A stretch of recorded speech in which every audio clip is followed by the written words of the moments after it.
Welcome to the Hobby Jogger Podcast, where elite athletes and ham and eggers lace up their stories. We explore the common ground that running creates, from the world-class runner to the hobbyist hitting the pavement, trail, or treadmill. Expect a blend of inspiration, laughter, and the shared joy that makes every step count. Join us on this journey where every run is a story worth sharing.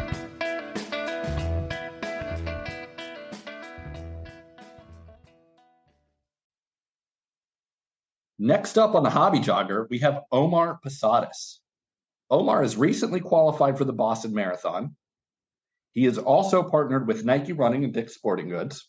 He hails from Napa, California, and you can find him at omar.runs.napa on Instagram. Omar, welcome to the Hobby Jogger. Thank you so much for having me. I'm excited to talk to you guys today. Awesome. Yeah, super excited to talk to you. I have Rob Myers with me as well. Rob is my co-host today. He is a member of the We Views family, and he's going to be helping me out here. You know, he gets a little bit more in depth than I do and sees things that I certainly don't. So, Rob, thanks for joining us today. Thanks, Casey. Happy to be here. Welcome, Omar. Absolutely. I'm excited. Now, first off, Omar, what I want to discuss is your Boston qualifier. I pulled it up on Strava. You don't seem to use Strava too much anymore, correct? Oh, I'm back. I went through a phase. I actually went private for a bit. It's not public. The reason is because as I get more followers, folks have a lot of comments about my training and things like that. So I just want to control what I see. And I have it open. There's a lot of folks just have with a lot of opinions about my training. And it's just, to me, noise. So I've gone and just had it friends only or folks only. So I use Strava a lot. That's my go-to. I also use Garmin app. That's actually where I use store a lot of my training. Strava is mostly for, so kind of social, but also kind of just, the data side of things. It's pretty fun to look back at the data. Funny you say that, because everyone has an opinion about somebody else's, how they should train or do whatever. I mean, I see it even with elite runners. Like, well, why would you do that? That's dumb. You have no idea what that person's body responds to, what maybe injury he has. Because I know, even from my personal experience, I set my PR in the half marathon. And a kid that I grew up with in high school that follows me on Strava, or did, now he doesn't anymore, was like, why do you run so slow all the time? I don't get it. You're fast. Like, why do you run so slow all the time? It's like, dude, I just go out there, one, to enjoy myself. That's the primary goal of it. And I don't need you chiming in with your opinion. Like, let me do what it is that I do. So I understand the Strava thing, man. That's tough. Yeah, somebody told me, because when you do a track workout, I oftentimes have my plan is 2-mile warm up. I go into the meat of the track workout, and then a cool down. And the warm ups and cool down, on the Garmin, it's all compartmentalized. You can see your warm up and your actual workout. In Strava, it's all combined. So somebody asked me, aren't you scared, or aren't you afraid that your pace is going to look slower because you have it? And it's just, that's exactly what this is not for that purpose. So that's not the intent of this. This is why I think the Strava is deceiving sometimes, because it's not truth. If you look at my Garmin data, it's structured in a way that the warm up and cool down are much slower, because that's part of the plan. In Strava, it's all combined. And when I got the comment, I'm like, okay, this is just for somebody worried about the data. I think we need to just get over that. It was, to me, I found like a distraction, so I had to just go quiet for a bit. But I'm back. It's fun to post and connections and see other folks' runs as well. So it's a great just to give kudos to other folks. Yeah, and like most tools, I mean, there's a variety of use cases, right? I mean, I love Strava for motivation. I also love it to look at my friends' training, especially if we have a race coming up, and I know I'm running with a group, a particular race. We're all over the country. I can see them get up in the morning, get after it, and it motivates me. So you kind of have your virtual run club if you're training for a race or whatever the event is. Absolutely, I agree. I definitely get motivation from from a lot of folks on Strava and Instagram. So I love this community. It's something that I didn't know existed when I started this account in 2020, and it's just a beautiful, amazing, supportive community. I've made great friends. Yeah, and that's what I like Rob just said. That's where I find the most value in Strava is, I see my buddy Will gets up early. I see David up early. I see Rob up early. Hey, Omar's out there in California, Napa. He's up at, 3 a.m. getting after it with the headlamp on. What's my excuse today? So that's why I like it. That's why I enjoy it. Back to your Boston qualifier. This is the first time you've qualified for Boston, correct? Yes, first attempt and qualify. So pretty awesome. So I started running in May of 2020, and I was running for fun in 2020. And I started running because of COVID. The gyms were closed, and I needed an outlet. And like most folks, I think we're all just kind of worried about the world. I used to run a long time ago in my 20s, and then I started to do more weight training, and then somehow just didn't do a lot of running. So I had an old pair of shoes I picked up, and I put them on, and I just went for a 3 mile run, and then I loved it. I felt great. I'm like, oh, this is awesome. Running the next day, and then the next day, and then I just fell in love with running again. I started too soon, too quickly. I got injured, and that's a rookie mistake. I wrapped it so fast. I got shin splints. So it took me out for a few months. I came back and started running and, got proper shoes and did all the other things that you do properly, start slowly. And then it wasn't until till last year, 2023, when I ran my first marathon in LA in March. So that was my first marathon. And then I was hooked. I'm like, I love the structure of the marathon and, just having intention behind my runs. So my coach and I talked about, hey, why not go for like a 303 or 305? That was kind of what we were playing with. And that would have been a Boston qualifier for me, my age. And I went for it and I got it. So it was awesome. It was very hard work though. And then, with the Boston, 2024, and as you know, there was a lot of, the timing, and folks were upset because it was almost 5 minutes shaved off the qualifying time. That cost. I think I was like torn because I wanted a lot of friends. My friends that qualified weren't able to actually make it. So it was like a bittersweet moment for me.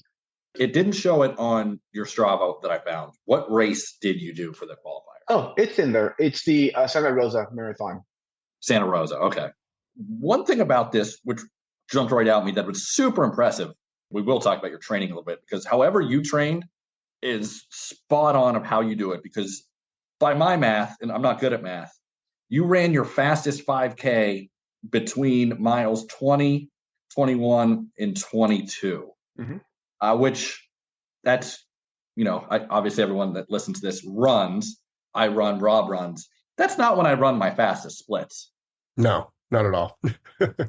I don't hit send right out of go, but usually between miles 13 to 16 are pretty good for me, but never, ever between miles 20 to 22 do I knock off my fastest. So was that the game plan? Was that when you said, all right, now we go? Like, was there some coaching involved? Because that's something very rare. And the fact that you did that tells me that you have a lot of willpower, that you were very structured, and that you were very well mentally prepared for this. Because, like I said, very rare do I see someone do that, throw the fastest 5K down in those miles.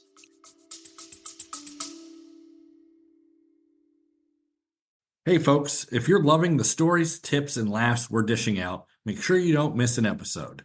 Hit that subscribe button so you're the first to know when a new episode drops. And hey, if you've got a second, why not leave us a review? Your feedback helps us improve and keeps this running community growing. Lace up, hit subscribe, and let's get back into the show. Yeah, I mean, you're spot on. I came into this race so prepared. I did everything right. By the way, I got COVID prior to the race to the race. So there was some I lost training for a while, but I think the build up to it, the training, the structure was very, very helpful.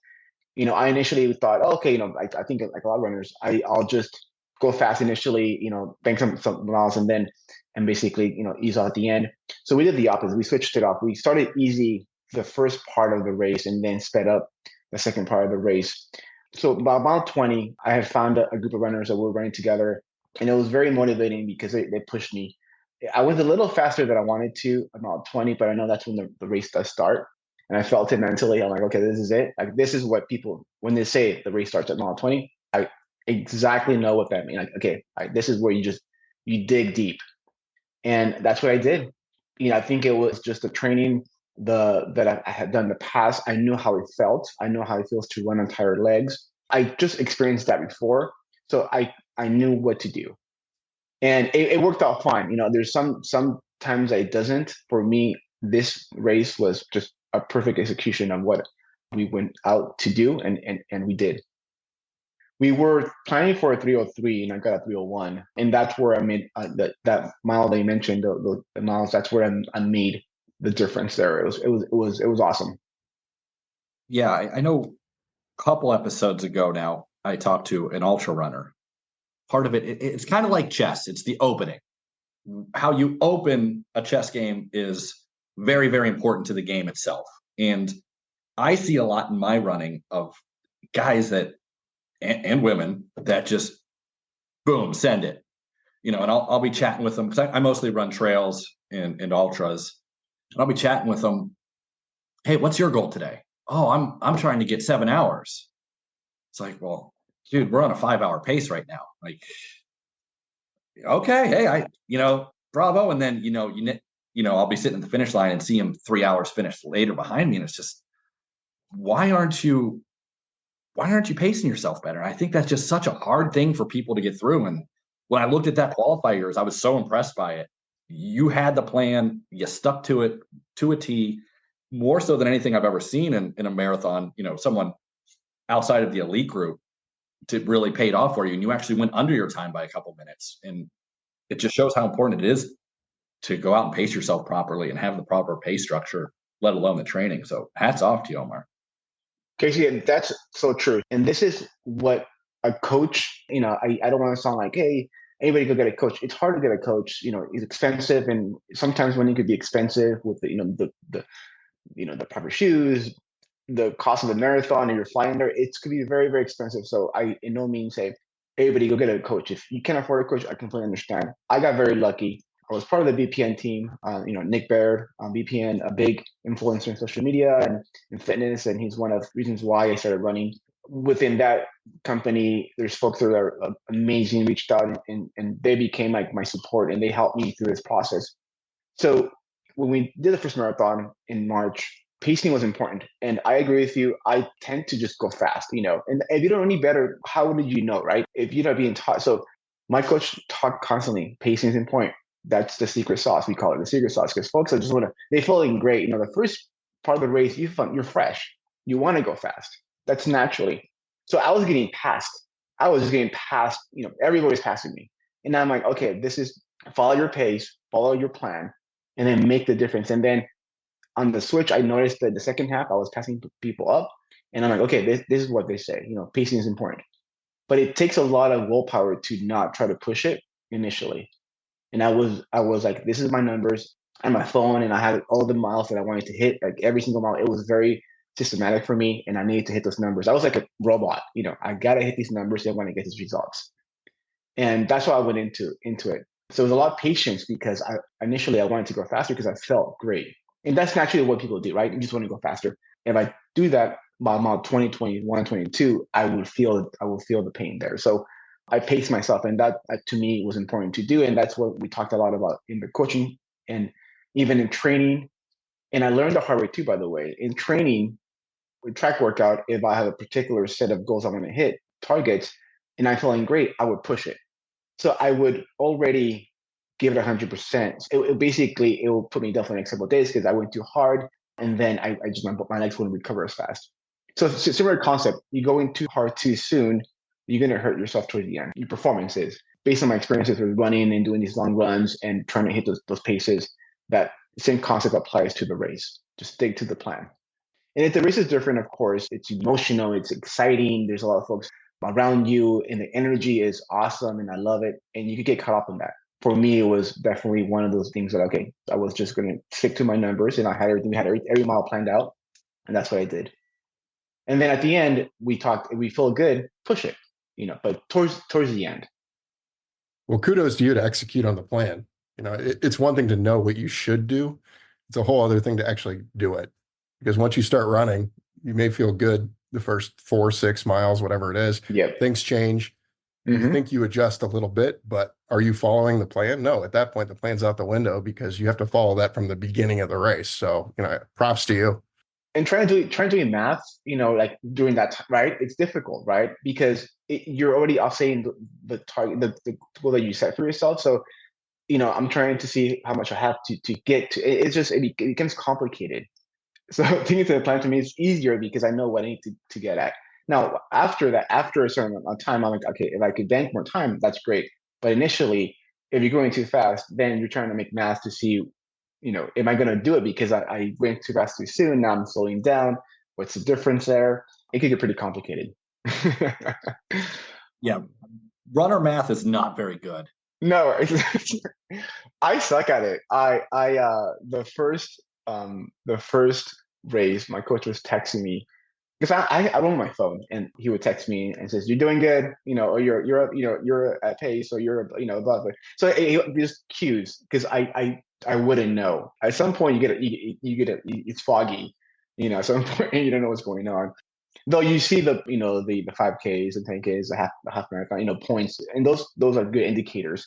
But after that, you're kind of, am I in the right pace? Am I in the right time? Am I gonna make it? And so those cues that my coach was texting me, like, you're good, was helpful for me as well. Now, super random question, Omar. Were you a footballer as a kid, soccer player? No, I was not. I was in band. I did not. I was not. I wasn't a runner. I wasn't athletic at all. I started working out after high school and college, just for like, I was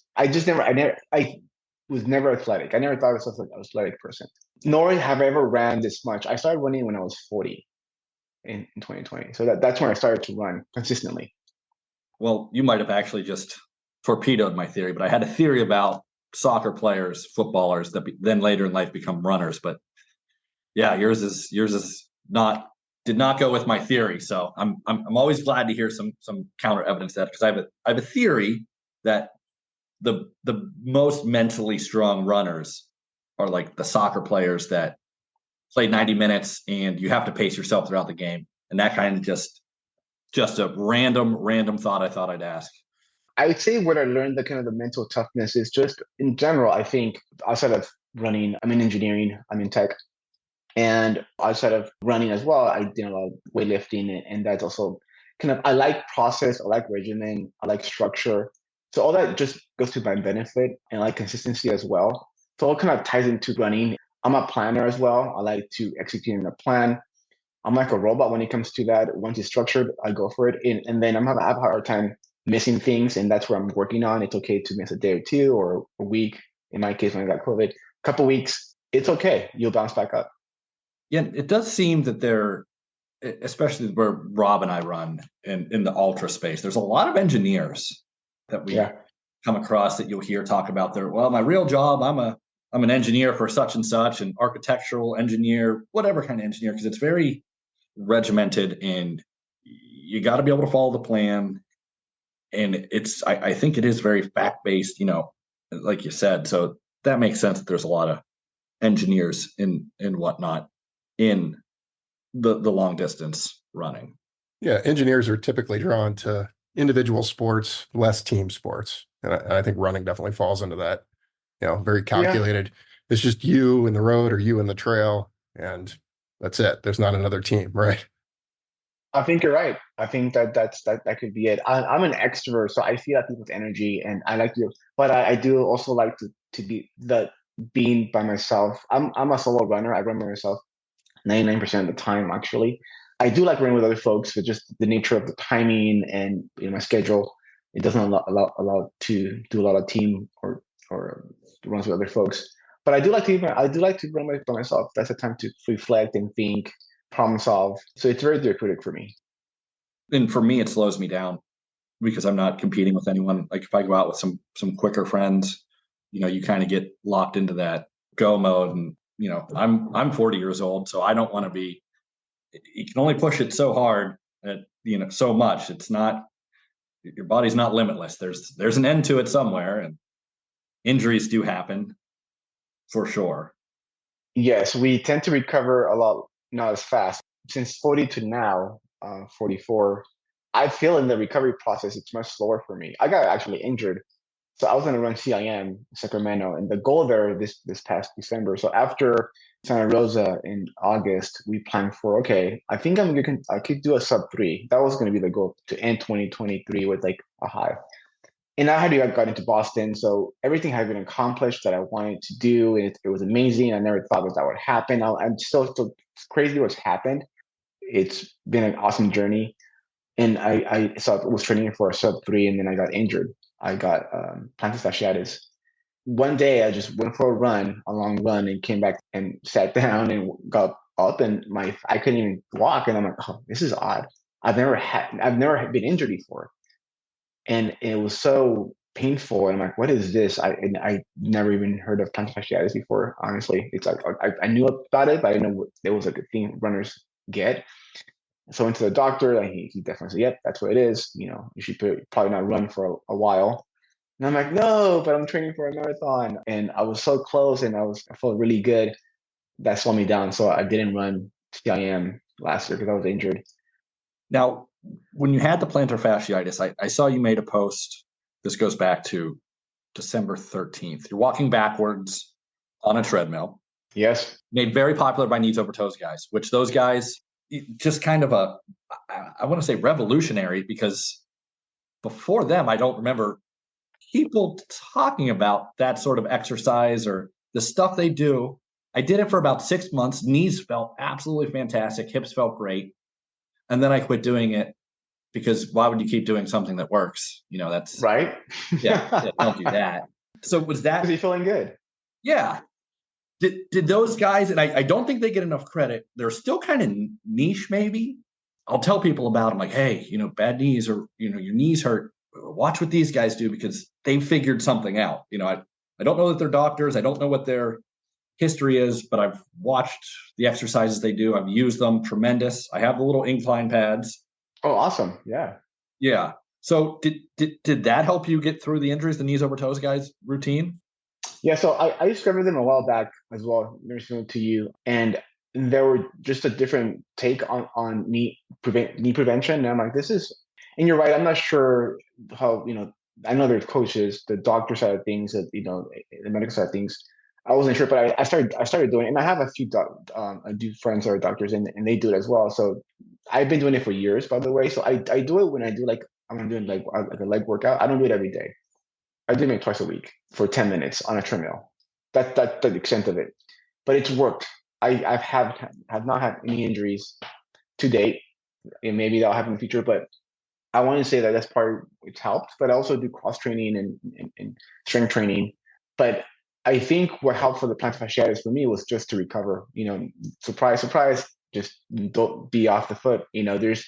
I tried everything. I tried shockwave therapy, the scraping, the tape, the stretches. But that's all kind of after the fact. I wasn't doing that before, like the preventative side of things. The stretching I have been doing, but everything else was not. What worked for me, I think, it was just taking a month off. So I took about most of the entire December off completely from running. I feel it now, so I'm back to running. It's still there. I'm not 100%. I'll say I'm like 89, 90%. I'm back to running normally. I still feel a slight discomfort. It's a tough injury to deal with. I've been fortunate enough, my feet have stayed relatively healthy, but knowing some people that have had to deal with it, it's tough. So good that you're healthy. It's very painful. I mean, I was trying to run through it because I saw like 3 doctors. I'm like, how serious is this? Can I actually run? Can I still run the marathon? So I went for a test, my last test run, the 22-mile test run that I was doing. And halfway through, I had to stop and walk. I'm like, I couldn't, it was just so painful to walk on it. I'm like, okay, that's it. It was a hard pill to swallow because I was trained so much. But at the end of the day, you only have one body, you have to appreciate it and take care of it. So I called my husband, like, hey, pick me up. I can't walk home. Couldn't even walk. That was when I decided that I couldn't run the marathon and take a whole month off. Yeah, top 2 most painful running injuries. I mean, that's up there. Plantar and then IT band, my opinion. Yeah, injuries, and I know a lot of people pay it lip service, I think, more than they do actually recovering. But especially at our age, Omar, recovering is, I feel, probably more important than the actual training, because unless you recover properly, you can't train. And if you can't train, you can't go out and qualify for Boston. So I think, and I take it, again, that's why I run most of my days so slow. Well, I should say slow in comparison to what, I could go out and just send it and run. Because my slow could be somebody else's very fast, could be somebody else's dream. So that's one thing I do like to stress, is that, when I look at, I'd like to get to this goal. Well, there's somebody that wants to get to where I am. There's somebody behind them. I think that's one thing that we're all at different places. And Mhm. one of the reasons, getting back to it, why I never comment on how someone trains, because you have absolutely no idea what they're capable of, and absolutely no idea what kind of program they're on or doing. I completely agree with what you said. I am 100%. Because I never thought, for example, I never thought I would do marathons. I never considered myself fast. And there's people much faster than I am. And people, when I got to Boston, people, oh, that's awesome. And I'm like, that's great. So I'm still, navigating through, like, I don't want to hurt anybody's feelings and say that it was easy or this, but running for me comes naturally. It's just something I love to do. And my body just mechanically just does it well. What I would say about running slower is I went back to my data. So in 2020 and 2021 and part of 2022, I've gone slower now as I run more, because I've gotten smarter about running rather than always trying to go full tilt. And then, but I'm running faster, if that makes sense. Like my faster paces are getting faster. My slower paces, my regular days are getting slower. Whereas before I was looking and it was all pretty consistent. I didn't have many. It was pretty consistent. I was running pretty consistently every single day. There were some days I was slower, some days I was faster, but it's pretty consistent. So it's good to see the data. Like, okay, I'm much slower now by like a minute and a half, or even 2 minutes. But that's because I'm learning to adapt to what I want to get to, right? And then my slow may be, like you mentioned about that. And when I hear people, folks saying you should run your slows at this, and you can't say that. You don't know, you can't say that about that person, because everybody's different. And that's why I don't mention paces where your slow is. My slow, I know my slow. It could be somebody else's. So I'm very sensitive when I provide advice. I don't even want to go there, because we're all very different. And also the volume of miles that people run, it varies per person. Some people thrive with high mileage. Some people do better with low mileage, for training. It's all based on, everybody's different and what your body takes. I know that my body at 50 to 65 miles a week, anything over that, I start to degrade. I just don't recover as fast. My performance doesn't. I'm not good at running faster. It degrades. I'm good at about 50 miles. Anything below that, it's not good for me either. I need to be able between 50 and 60. And I learned that through time. Now, I've had higher volume weeks, and I've run 80 plus, but man, those were tough. I just can't, I feel beat up, really beat up. Yeah, maybe it's our age, because that's about my sweet spot. Like, seriously, like between 50 and 60 is where I still feel the best. When I ran 100K this past fall and got up to 75, and I was done. I was like, my neighbor, who probably will listen to this, I just remember I was talking to her in the driveway one day. She's a runner. She qualified for Boston. I just told her, I was like, I'm just ready for this to be done. Like, I can't, like, it's not 50 miles a week. Like, that's fun for me. I just get out of the house every day for an hour and, go do my thing. But this is like a job, and I don't want another job. I have a job. Right. I completely understand what you're saying. I felt the same way too. Say, Omar, it sounds like you've run a ton of road races. I mean, any interest in trail? And, obviously, Casey mentioned it before. That's mostly what we do is trail. So I'm just curious. There's a lot of beautiful trails. I do a lot of hikes. Maybe in the future. I just right now in this path, I love road races, and I love running on the road, and so that's where I'm at right now. Both are fun, and they're fun for totally different reasons. I mean, the road I is have a blast to go fast on. The trail, you're just, You're just taking it all in. Oh yeah, I mean, it's different types of running. You have a lot of elevation, a lot of different type of terrain. It looks beautiful. Yeah, I could definitely see that. And you know, Omar, your friends over at Nike have recently made a big step in the trail running game. They've released the Ultrafly shoe. I've had the privilege of trying it on. I haven't got to run in it yet, but it's definitely something that interests me. And you wear a lot of Nike, it seems to me. I do, and I have a shoe as well, and I took it for a spin. It's great. I loved it. I do. So I tell you, it's. I've never thought like this what this account would create. So 2020, I was posting to my friends, my family and friends, hey, I'm with Rente. They're like, yeah, nice, good job. And then I'm like, you know what, is there a community out there that I could actually tap into? So then I created Omar Runs Napa. I ditched my personal one, went to like a public one, and within just started to connect with other like-minded folks and runners from all backgrounds all over the world. And it was so awesome just to see and get motivated. And so initially I wanted to use it as a kind of a motivation and accountability buddies. I'm running every day.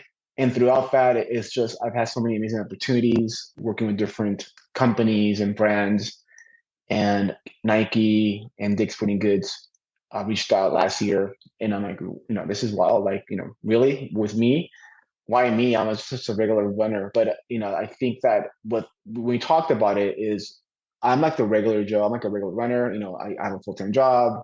I run on the side. I relate, people can relate to that. I'm not elite. There's nothing elite about me. I'm just a regular runner like everybody else, a weekend warrior. And they like that. They like what they saw. And so we partnered up. Oh, so yes, I wear all Nike now. And I used to race in Nike. So before Nike, I used to, my first shoes were the Volmetal when I started running. So it's definitely awesome to be partnered with Nike. It's good anytime you see a company, Nike size, obviously been around forever. They've made so many innovations and so many different sports between, soccer shoes, running shoes, basketball shoes. The Air Jordans are the most famous shoe of all time. So it's great to see a company like Nike. They reach out to you, they help you out, because if I'm going to purchase something from a company, I'm going to look what Omar Posadas is doing way more than Eliud Kipchoge, because you and I have a lot more in common than me and Eliud. Tremendous runner, obviously, the greatest of all time. Oh, yeah, no argument there. I completely agree. I think that's the idea. Nike has a lot of shoes, a lot of running shoes. So so some I have my favorites, some I don't like, and it's just the way it is. But I do love their product. I love their Nike Vaporflies for my racing and tempos and track days, and they have good product. The fact that they're diversifying. My background is very different, and I like to always talk about gay Latino. I mean, in running, I think that matters. Representation matters, and people seeing like, oh, this guy. If this guy can do it, I could do it too. And I think that's inspiring. And I've seen others as well, and I get inspired by others. So I just like that Nike is very diversifying, and they're a great company to work with. They're very, very nice, very responsive, creative outlet. They gave me creative freedom to do whatever I want. So it's awesome. It's been a great partnership. Just scrolling through your Instagram, you are definitely a sharp dressed Nike athlete for sure. I could probably use some advice from you, because my running style game is not on point. It's unfortunate. My girlfriend tells me I need to do better. I like fashion. I started running. I like it. I just like to be well put together. So when I started running before Nike, I would wear these bright colors, and I think that's what got people's attention. So I was always color coordinate or wear bright colors, and that's still my thing. So it's always been I think it's why if you're running out there, because I'm running like the trails that you were doing, I'm running outside my streets in Napa. I'm seeing folks. I'm like, hey, how fun is it? Just you see this guy wearing these bright pinks and purples and oranges and reds running around, and it's fun. And so that I think maybe that caught their attention as well. So I started just break some bright colors for visibility as well. Security purposes and visibility when I'm running in the daytime. Though sometimes it doesn't work. Cars still ignore runners. It started that way, and I think maybe that got people's attention. I mean, it caught my attention. I was like, wow, this guy, you kind of have some style, you've got some pizzazz. And I think I can see why Nike would come to Omar and say, hey, let's do something, because you've already got the style, the flair, quite a following, 40,000 Instagram followers. So you're quite influential. So Nike made a great choice. I appreciate it. Thank you so much. So what's the Napa running scene like? I mean, I'm guessing it's awesome. Yeah, I'm running the half next month. The Napa Valley, done the half before, never done the full. And I'm not doing the full this year because I'm doing Boston, but I want to do the full here in Napa. So it's a good community. We have a couple of running groups, a couple of awesome running stores. In fact, we're doing a fun 5K tomorrow. The Giants, SF Giants, are in town, so folks are going to could meet some of the players, the baseball team. We're going to do a fun 5K run that I'm co-hosting with the Giants tomorrow. So that's really fun. It's a good community. It's a fun community. There's tons of runners out here. Everything is wine themed, I'm guessing. So many wineries. Yes, yeah. That makes it fun. The medals of it has maybe a wine glass or grapes, very themed back. And so Napa has tons of beautiful sceneries, trails that I love. I don't need to drive anywhere typically because I live downtown. So from my house, I could pretty much get any like 5 or 6 trails already. So that's what I do. Great weather as well. Typically not too cold, not too, during winter times, like 2 days, maybe 55 degrees. It's great and sunny. So I think that's also kind of the draw is showcasing the beautiful parts of Napa when I'm run as well, because it's so beautiful here. Yeah, Rob, we're only going to be an hour away from that when we go to Canyons from Napa. True. That's a good point. Oh, when is that? That's April 21st? It's coming up. 28th, I think. 28th. Yeah. It was the last weekend of the month. Oh, nice. Omar, we're going out to run the Black Canyon 60K next weekend. Our friend David, producer of this show, excellent job, by the way. So is Rob. Sent Rob, hey, we're going to run Canyons. Do you want to come? Rob was like, yeah, man, I'll get in. So he goes, signs up for Canyons, which takes place in Auburn, California. But we're actually running a race that starts in Meyer, Arizona, Black Canyon in Arizona next weekend. So there was a little bit of a miscommunication. So now Rob gets to run both Black Canyon and Canyons. He's going to see all the canyons except for the Grand Canyon, unfortunately, maybe next year, Rob. Yeah, that was a happy mistake. I'm looking forward to it. Is it your first time in Auburn area? It's beautiful there. I have family in Auburn. It's beautiful. A lot of breweries. Yeah, I've never been there. If you do like beer, a lot of breweries in Auburn. The takeaway from that story is just be very specific when you're telling a friend, hey, I need you to sign up for this race, and you say Canyons. Because if you Google Canyons race, there's like 40 of them, right? Yep. Well, this is how we just happily get to go do a different race in a different part of the country because miscommunication. Happy mistake. How many races are you guys doing a year? I do 4. I don't count like the shorter trail stuff like around my house that I do, but I'm good for 4 good efforts a year. Outside of that, the body kind of breaks down. I've been off since September, especially running around here because I live in Akron. Rob now lives in Tennessee, Akron, Ohio. So I haven't seen the sun for 10 days. Oof, yeah. So it's tough to get out in the treadmill. It's just so I have an off season. I hear you. The treadmill, it's difficult for me to be on the treadmill as well. It's tough. I've tried to embrace it. It's just I'd rather not run. You're not wrong. Yeah. It's they call it the treadmill for a reason. The only time it has to be below like 15 degrees or raining and cold. Like if it's raining between 30 and 45, I'll go on the treadmill, which is a lot of days here in Ohio. I don't know why I don't move. I mean, the treadmill just feels like exercise. When you get to go outside, that's not exercise. I'm having fun at that point. Robert, I think you're so right. You nailed it. I think that's exactly how it feels. Absolutely. So if I'm doing treadmill, I prefer to maybe do the Stairmaster, which is, I think for me more fun than the treadmill, to be honest, or the rower or something else. But you're right. But I found the treadmill is useful for also like interval training or speed work. It makes the time go faster. But if you're going for a long run because you got to kill an hour, just for your routine, that's just, even with putting a movie on or a show on, it's still, you feel it. Yeah, I'm through half of the Star Wars story here this winter. So that's not good. I do agree though, for an interval workout, you can control yourself much better and pace yourself. So I don't mind it for that. I did a couple workouts that a friend sent me to prepare for Black Canyons on it. So it does have its place. But for me, I don't know, because so previously I played rugby, and Awesome. I was about 50 pounds heavier when I started running. I didn't get into this to lose weight. I just, as I started running more, my weight started going down. We don't have the live video of this. We just do audio, so no one will be able to see me making the graphs, unfortunately.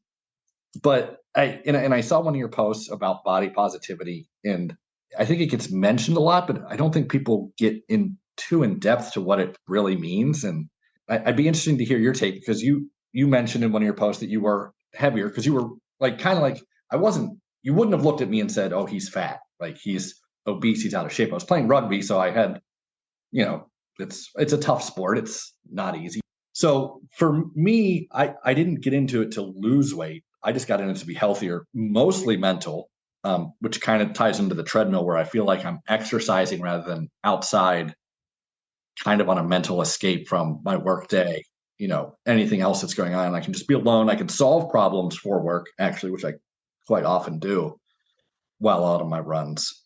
But I did notice your post about that, and you kind of had a weight journey yourself, but it seems to have come natural over a course of years.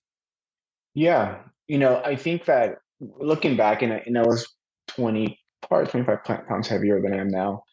But at the time, I didn't feel like it was a different mindset at the time, So when I say body positivity, I think we all come in different shapes and sizes. Some folks, like you mentioned, so you start running because they want to lose weight. Others just want the mental clarity or for, mental health reasons. I started running, I think in part for both. It was to lose weight.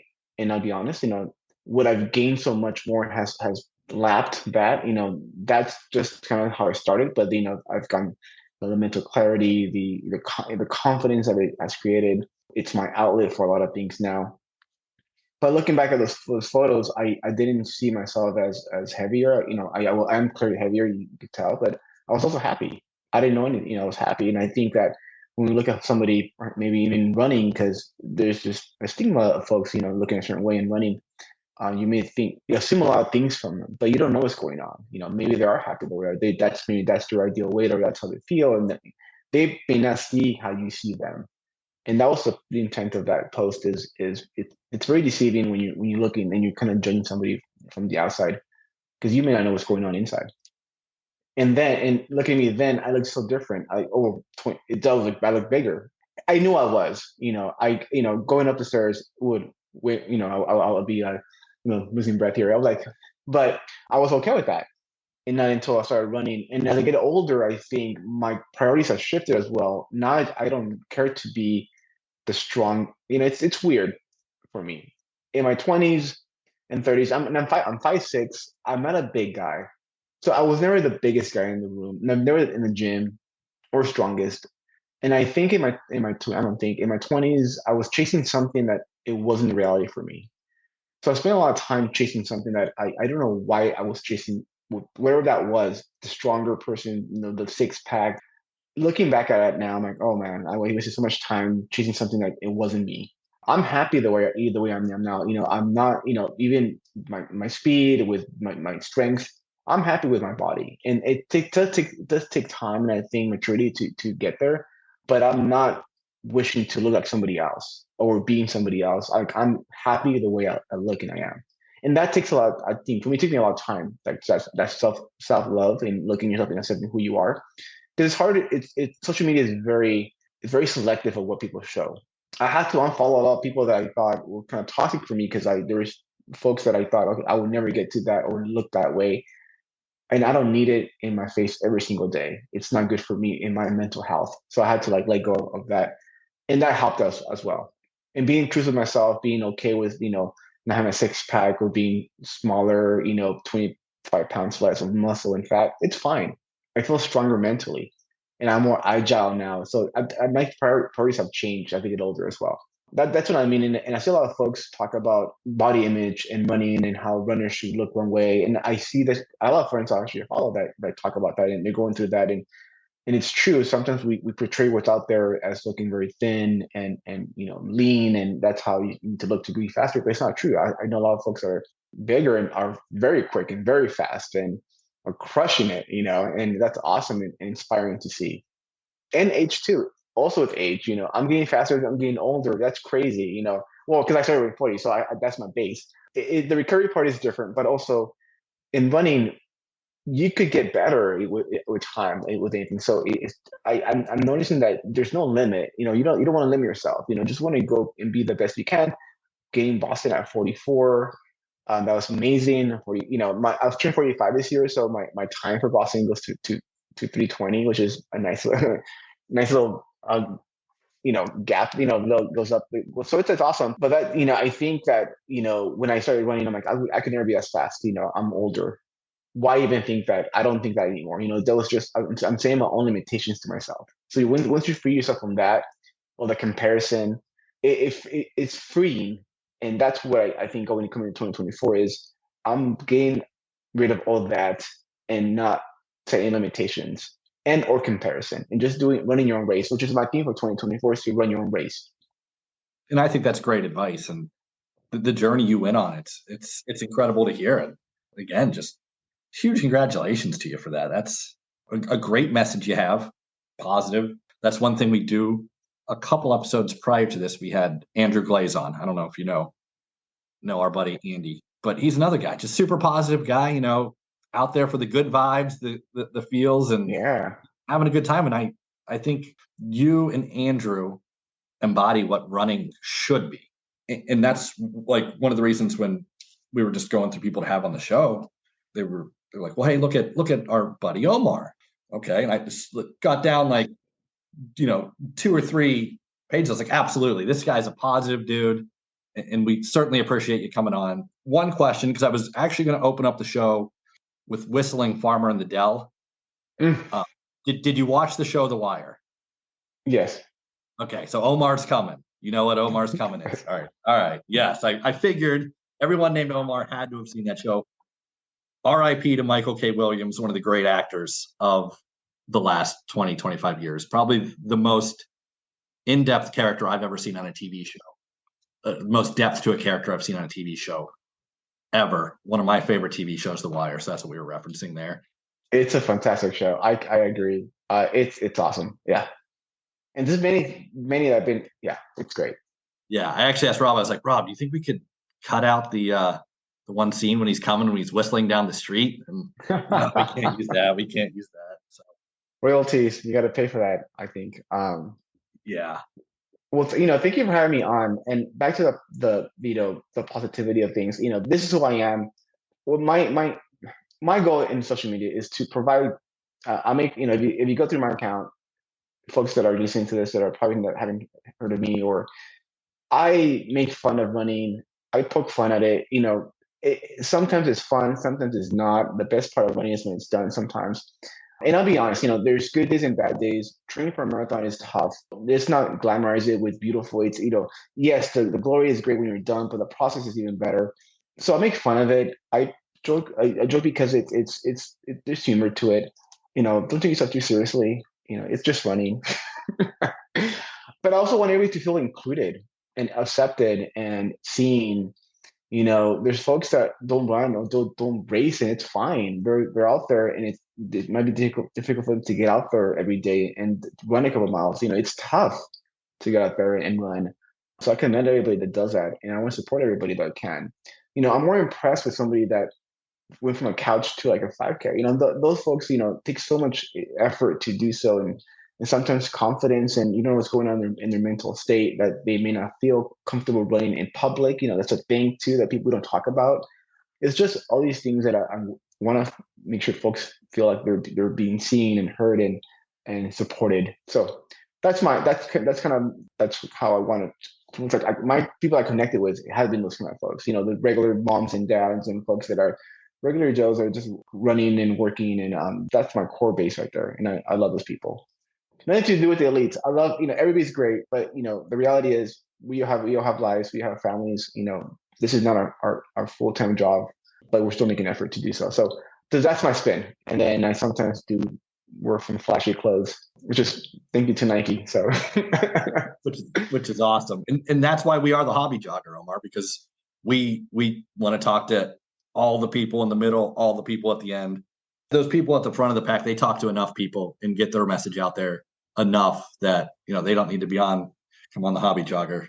That's what we're here for. We just want to relate to regular people that get out and run. And once again, time is valuable and spending an hour with us. So we do thank you very much, Omar. And I'll follow you up, Boston. You'll be one of the guys that I'm following along there. I'm hoping the weather's good for you because you're from Napa, and this East Coast weather in April can be, it can still be snowing there. As everyone knows, Boston weather is unpredictable in April. So hopefully you get some good weather, some good Napa-like sun. Rain or shine, I'm gonna run it, and I'm still thinking I'm gonna maybe just run it as a celebration run. I think that's my intent going into it. I haven't decided that. I mean, I've been training though, but I my heart is okay. Just enjoy it, embrace embrace the community, have a good time. So I think that's how I'm gonna approach this race. Awesome. Well, we look forward to following along and cheering you on at Boston. Such an accomplishment the way you did it. Your coaches should probably ask you for some training tips when it comes to mental preparedness for races. Because like I said, I've never seen someone run their fastest 5K miles, 21 through 23. So thanks again, Omar, and have fun out there. Thanks for tuning in to another episode of The Hobby Jogger. We hope you've enjoyed our conversation today. And if you like what you heard, don't forget to subscribe and leave a review on your favorite podcast platform. Your support keeps us moving forward. Until next time, keep those feet moving and enjoy the miles.